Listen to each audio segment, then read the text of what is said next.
So in this video, I've got the brand new Titleist TS4 Driver, the new low spin offering from Titleist. So we're going to test it, review it. We've got GSQuad on the floor as always. We're going to provide you with some numbers of how the TS4 is performing and maybe see if this is a potential driver that you could go out and try and see if it sort of is actually what it says on the tin, a little bit more low spin.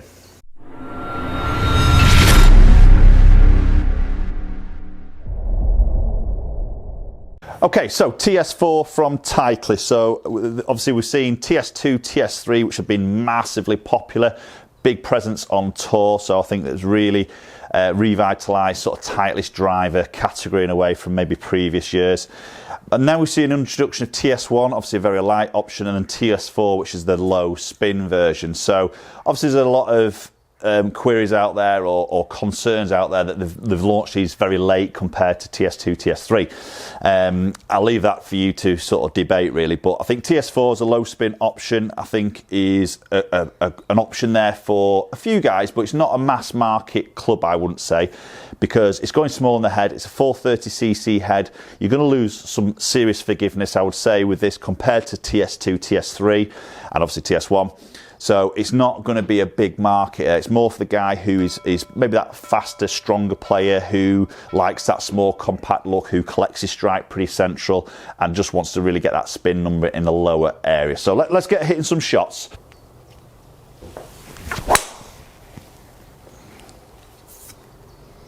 Okay, not a bad opening shot there. A little bit up that right-hand side, but felt pretty solid off the club face.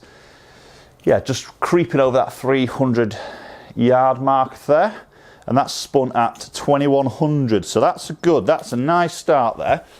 If I can get that spin in that 2100 area, I tend to see that really sort of strong ball flight, which I did on that particular shot. So let's talk a little bit about what's happening in the head and what makes it low spin. So noticeably we see the weighted screw in the bottom and the sole of the club now moving very much forward towards the face. So as we know, moving that weight more forward would tend to create a slightly lower launch and a lower sort of spin number.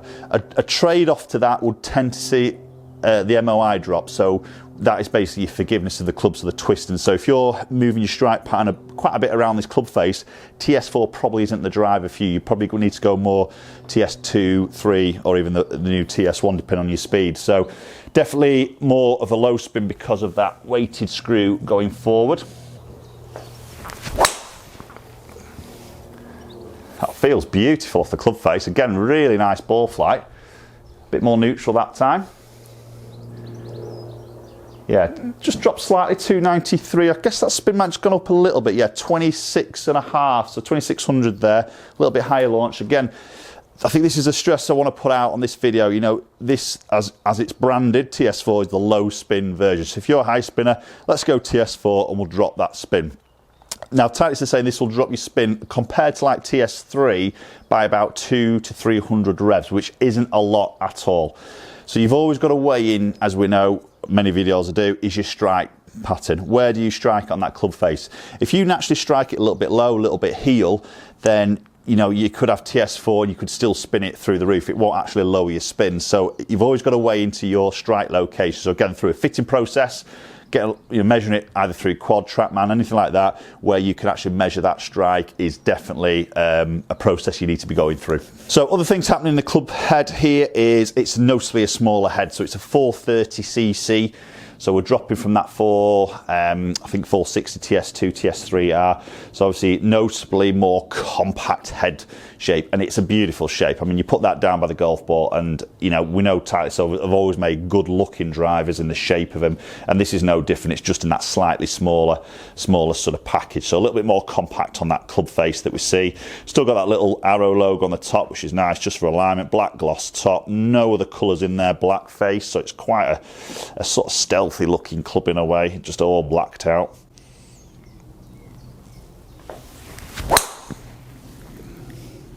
That's a lovely ball flight. Looks to be a very strong ball flight that.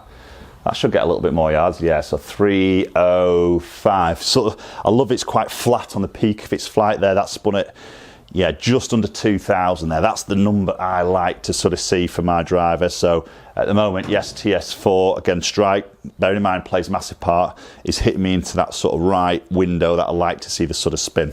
So makeup I've got, just to, so you know what I'm hitting here, it's a 9.5 head. It's just set on A1, so it's set as 9.5, no change in the neck sleeve there. Obviously there is a lot of adjustability, again, dialing it in with lion loft.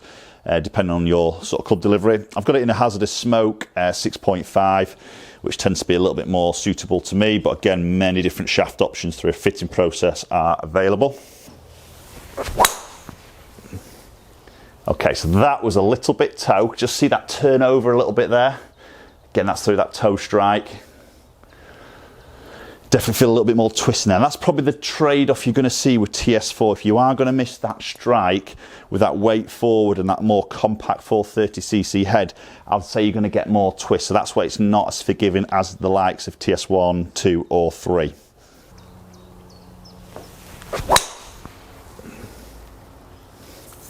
Good. Little bit of a cut on that. Just started up the left, just trying to fade back, but not by much.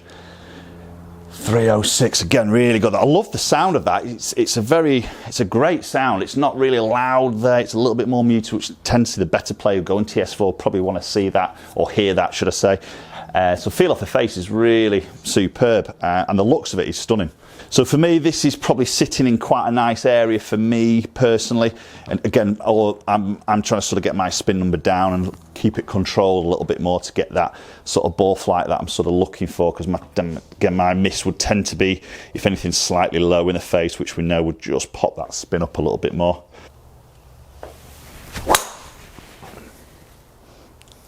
Okay, good. So that's high in the face. You see that launch just a little bit higher, and I expect this to go a little bit further. Yeah, there we go, so 306, edging towards 307, and that was 1900 spin again. So I know, slightly high in the face, pops that launch, lowers that spin a little bit more. So this for me is where it's important for you guys to go and get measured. You could be, and I see this a lot with golfers through fitting sessions for drivers, is they tend to be in that low spin category anyway. So they don't want to be entertaining things like TS4 or that low spin driver. They sometimes need more spin. And you've also got to assess where your miss of your strike is on the club face. So if, for instance, if you hit that slight high toe section, would tend to see spin being pulled off. So if you go then low spin driver with that particular strike pattern for you, we can sometimes just see that ball nose dive out of the sky, and you're going to take a hit on your distance that you're sort of hitting. So it's understanding your strike pattern again through a good fitter and a good fitting session, measuring, you will be able to sort of see that strike pattern. That's one thing that I would always look at through a fitting session is establish the player's strike, get the strike in as best place we can for that player, or as consistent as we can, whether that's through shaft length change or a little bit maybe slight technique, and then you're then trying to dial in the sort of shaft and loft and everything like that from there on in. Oh, that's a little bit heel, just drifted a fraction. Yeah, see, just peel a little bit. I'm guessing that's going to spin up a little bit more, just drop my distance off a tiny bit. So 292, obviously not the longest there. Spin at 2800, yeah, so that's again through my strike. Okay, let's go look at some numbers, a little bit more detail with TS4 and see how it is performing. Right, so TS4, let's look at ball speed. So ball speed averaging there at 160.6, so typically in an area that I would tend to see my sort of ball speed, obviously moving around a little bit as I move my strike. Launching at 10.8, okay, which is pretty average for me, around that loft that I carry. And spin number averaging at just under 2300. So obviously we can see that ups and downs, we're sort of low spin in terms of that 1900 and a half area, and then going up to that, like that last one there, at just short of 2900. So obviously that's my strike that's changing that. So that's nearly 1,000 revs of change of ball spin through strike alone. I'm not changing the shaft through that process there, I'm not changing the loft, I'm moving that spin through strike. So it's human testing at the end of the day. So we've got to look at it as an average. So averaging at 2300 I'm happy with. I know if I miss it, it spins up a little bit more, that's more me, but it's not spinning to the 3000s, which I would tend to sort of see if I hit a heely one or a little bit low one. I've been in that 3000, 3.2 sort of area sometimes, which is a really killer on my distance. So as an average there, it is getting my spin down as compare maybe what Titleist is sort of saying 200-300 revs than what I typically sort of see. I tend to be around that 2.5 to 2.6 area on average.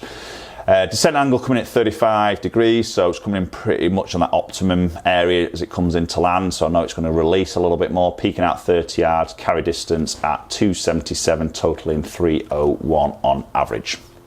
Okay guys, so there we go, there's TS4, the low spin option from Titleist. So there's now TS1, TS2, TS3, TS4, 4 drivers from Titleist. So plenty to go out there, lots of different options to sort of get sort of dialed into. So if you feel like you need to get that spin number down through your game, possibly TS4 is worth looking at. Having said that, you've also got to remember it's going to be less forgiving, so you've also got to weigh in that strike. So again, get to a good fitter, test TS2, 3 and 4 and see obviously what it is up against it, the trade-offs when you do go into that smaller head with that weight forward. Okay, good driver though, love the look of it, love the sound of it. Performance for me was really, really good, so I think I could get that sort of really dialed in there. You know, potentially that's a very good driver to suit me. So let me know your thoughts as always with Titleist and their 4 offerings now. I know, as I said before, there's a few rumbles out there because they've launched 2 drivers late in the season after TS2, TS3. So it sounds like, well, if you bought TS2, 3 and I didn't have the options of 1 or 4 in there, then have I got the right driver? Have I left something out there? I probably don't. I wouldn't agree with that in a way, because you've got TS1 is incredibly light. That review will be coming soon. If not, it's already on my channel, but that is incredibly light. So that's suited to that real sort of weaker player who just needs to get the ball in the air and has got a lot of draw bias on it. TS4, again, is a small market for that better player, that really consistent ball striker who wants to reduce their spin. But TS2 and 3, I would still say, is going to be a mass market. Most golfers out there, it's going to sort of suit. But as always, love to hear your comments. If you haven't subscribed, enjoying the videos I'm putting out there, then please consider doing so. It helps me get product like this a little bit early to get the videos out for you guys to sort of enjoy. Share the video around. If you know any Titleist fans out there that would appreciate the video, do share it around. Hit the like button, and obviously we'll follow them up on social media platforms, both Instagram and Twitter, and hopefully we'll catch up with you all very soon.